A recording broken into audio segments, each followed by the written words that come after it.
In this lesson, you should be able to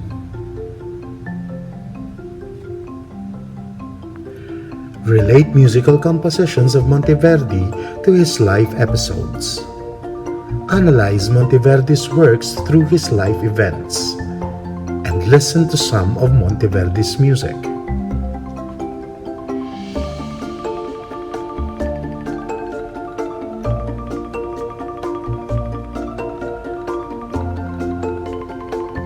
You will be guided by the following essential question.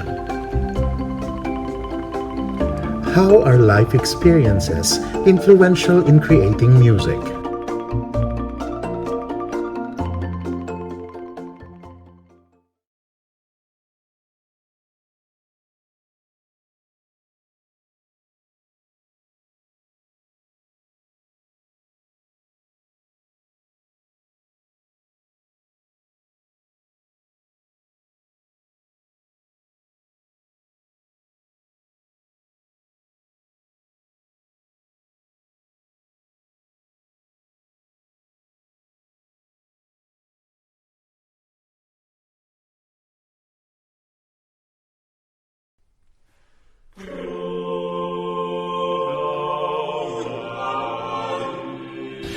For 20 years, Monteverdi had toiled in service under the demanding and ungrateful patron. With this modern music, he was determined to secure himself a better future and to escape forever from the tyranny of his master, Vincenzo Gonzaga, the Duke of Mantua. Claudio Monteverdi was born in Cremona in Lombardy. His father was a surgeon, and his mother died when he was 7 years old. Monteverdi's first work was an apprentice to a master and composer of the cathedral's music, Mark Anthony Inghinieri.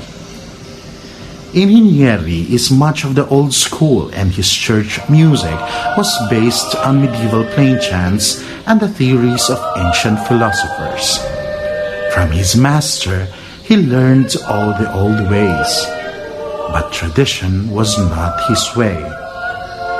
By the time he was 20, he already had 4 books of his works published, each more radical than the last. But he knew he has still a long way to go.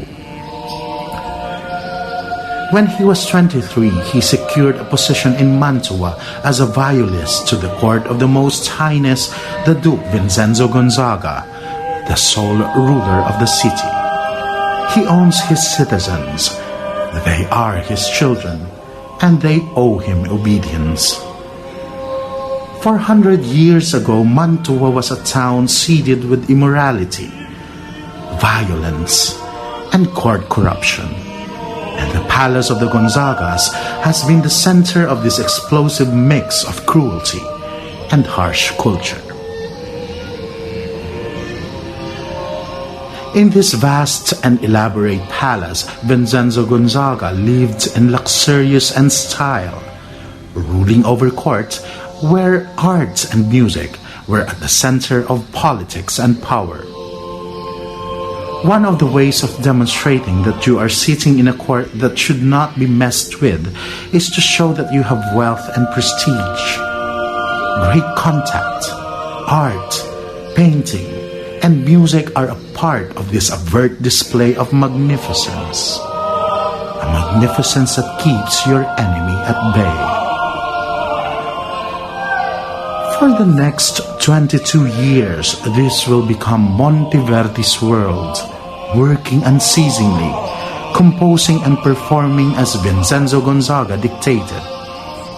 When you join the court, you become a servant of the Duke, So while becoming a member of the Duke's family is a great privilege, great honor, but also of great constraint.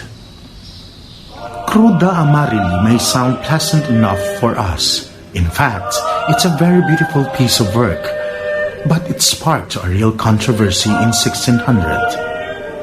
Giovanni Maria Artusi published his treatise on the imperfections of modern music in his book Delle imperfezioni della moderna musica.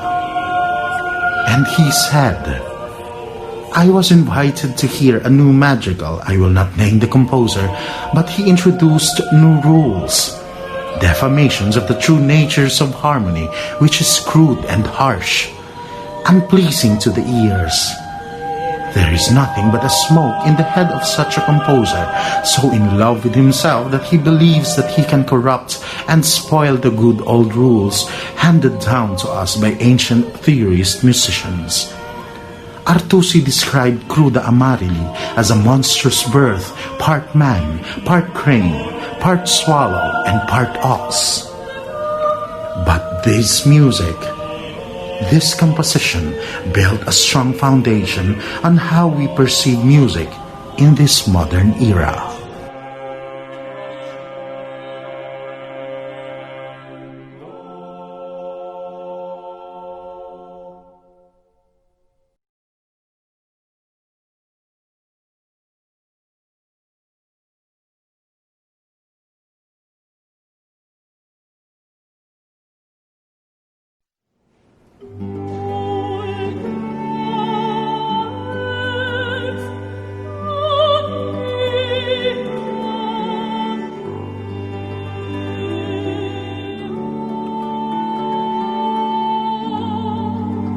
Five years later, Monteverdi publishes his fifth book of madrigals in 1605, and he wrote a blunt preface. Being in the grace of service to the Duke of Mantua, I don't have time to reply in detail to Artusi, but these things I do are not done by accident. It may be a surprise to some, but there are other ways in producing beauty and harmony besides the ancient style. Believe me, this modern composer is building on the foundations of truth.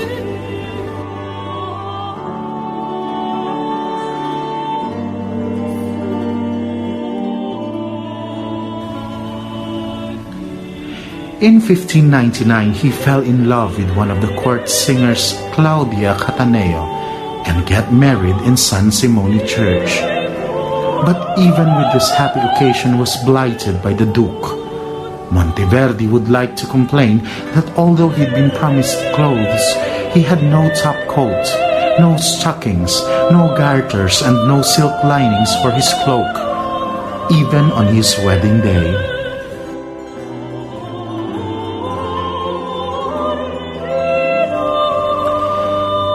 By the time he was 40, he has not only published 5 books of madrigals, but significantly they have been all reprinted. But life soon becomes very hard. Claudia, his beloved wife, the mother of his 2 sons, dies.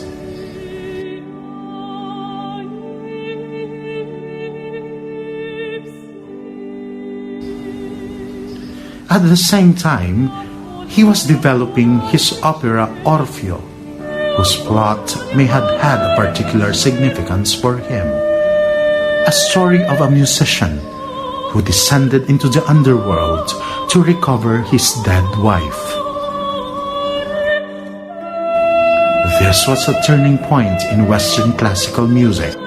With Orfeo, he has created a glory for the Duke and the House of Gonzaga, one of the world's first operas, a work that dazzled and amazed the aristocratic Mantuan audience. This is how Orfeo in the opera responds to the news of the death of his wife. You are dead, my life, but I still breathe, gone from me and never to return. So why should I remain?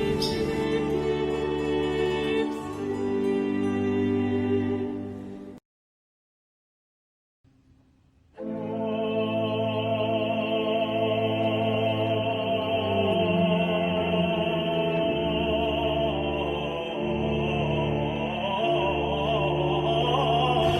success of Orfeo only brought more demands from the Duke for music, and it was this point that Monteverdi hatched his plan, a real indication of how independent he think he was. He would consolidate 2 decades of musical experimentation into a single bold statement. 13 compositions dedicated to the Virgin Mary, crucially not commissioned by the Duke Vincenzo, but propelled the composer's reputation beyond Mantua. He called it the fruit of my nocturnal labors, and he began it with a fanfare from Orfeo. In December 1608, he sent a letter to the Duke's secretary asking and pleading for honorable dismissal from the Duke's service. It was the time, perhaps, that he was composing the Vespers. He hated how Vincenzo has put pressure upon him and suffered from headache, mental strain, and itch around his waist that he complains will kill him. In this letter, he mentioned the phrase, "La fretta e il buon lavoro non vanno mai insieme." Haste and good work never go together. After 20 years of service, he was increasingly desperate to escape the Mantuan court. For composers during this time, there was only 2 possible employers: the aristocracy or the church. He was left with one recourse: sacred music. By the autumn of 1610, Monteverdi's plan is ready to be put into action. He has finished the Vespers, he had them printed, and now he intends to take them to the very top, Rome. He was hoping to present his new book of sacred music to the Pope. Maybe with the marvel of his work, he could secure a new position as a composer working for the Vatican and thus escape the clutches of Vincenzo.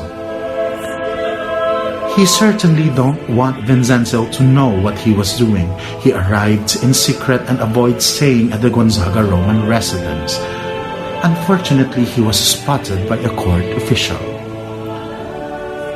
Part of his plan is to present the Vespers to Pope Paul V, who had probably heard him perform years before in Mantua. He even printed the papal coat of arms on the cover of the Vespers, but the 2 men never met. And he left Rome unfulfilled.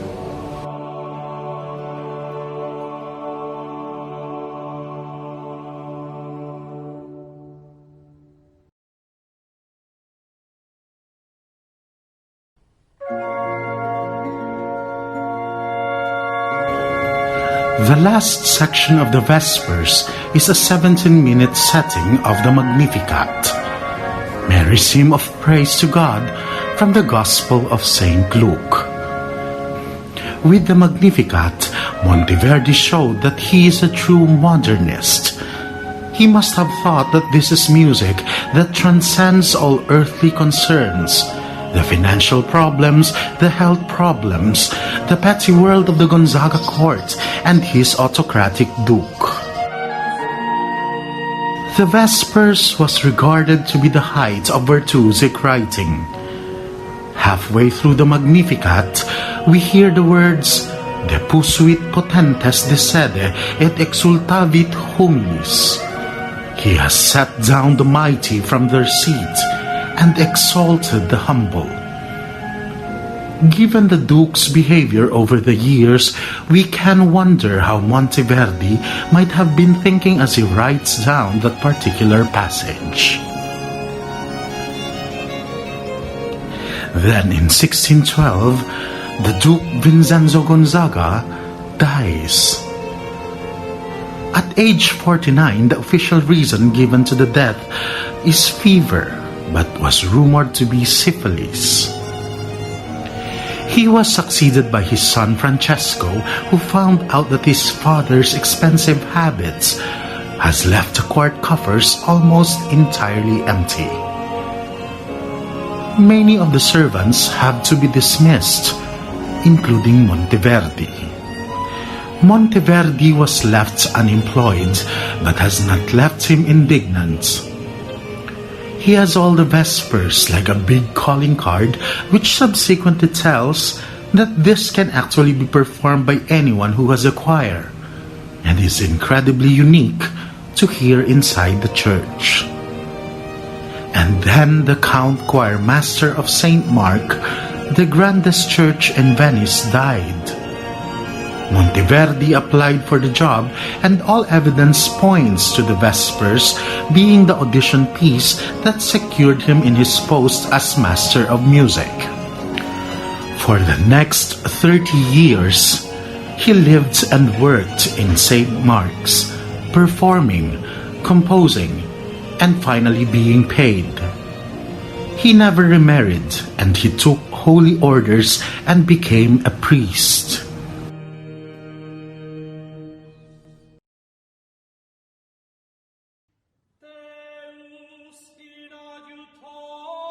It is a journey to Italy, back in time 400 years ago, and a turning point in Western music. This is a story of a Renaissance duke and a composer who worked for him, and how their volatile relationship would create one of the most revolutionary and beautiful collections of music ever published. In the northern Italian town of Mantua, we discovered the world of his employer Vincenzo Gonzaga, a man addicted to immorality, luxury, and art. This is a story of a new breed of dramatic composer. The world had never had anything before like the Monteverdi Vespers. The Vespers is one of the most monumental masterpieces ever written by Monteverdi. It is groundbreaking, grand, joyful, expressive, and emotional. At 76, he returned to Mantua, hoping to recover the money that Duke Vincenzo owed him for more than 3 decades earlier. The unhealthy Mantuan climate finally claimed him on the 29th of November, 1643. The composer was Claudio Monteverdi, whose bold experiments would change the way music sounds forever. Depusuit potentes de sede et exultavit humilis. He has set down the mighty from their seat and exalted the humble.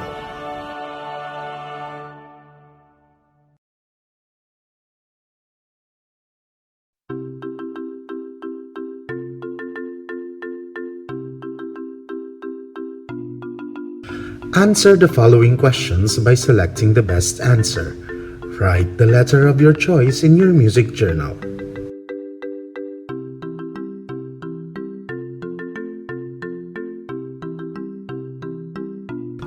Vincenzo Gonzaga was the Duke of A. Mantua, B.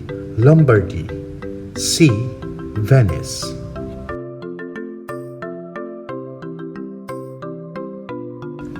Claudio Monteverdi's father was A. Duke, B. Musician, C. Surgeon.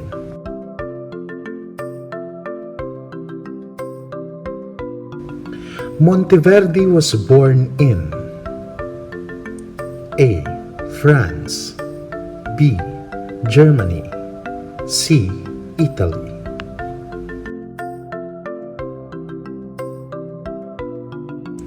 Art and music during the Renaissance were used for politics and power.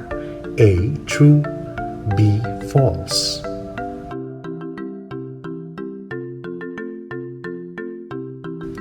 Giovanni Maria Artusi was A. Duke, B. Critic, C. Sheriff.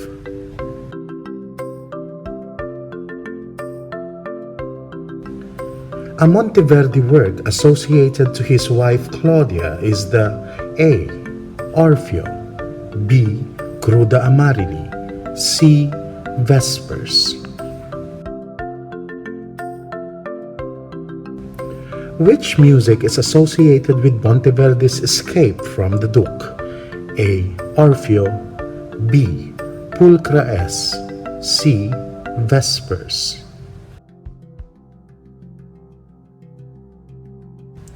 Monteverdi became the master of music in Venice and became A. Priest, B. Merchant, C. Prince.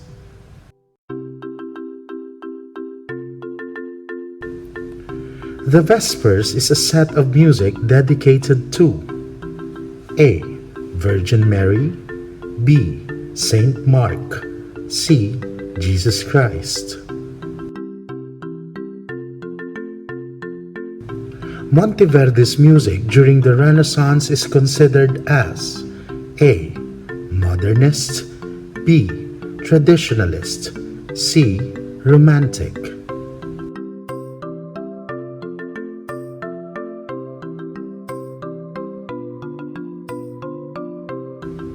Reflect on the following question. Is Monteverdi's music different during the Renaissance? Why?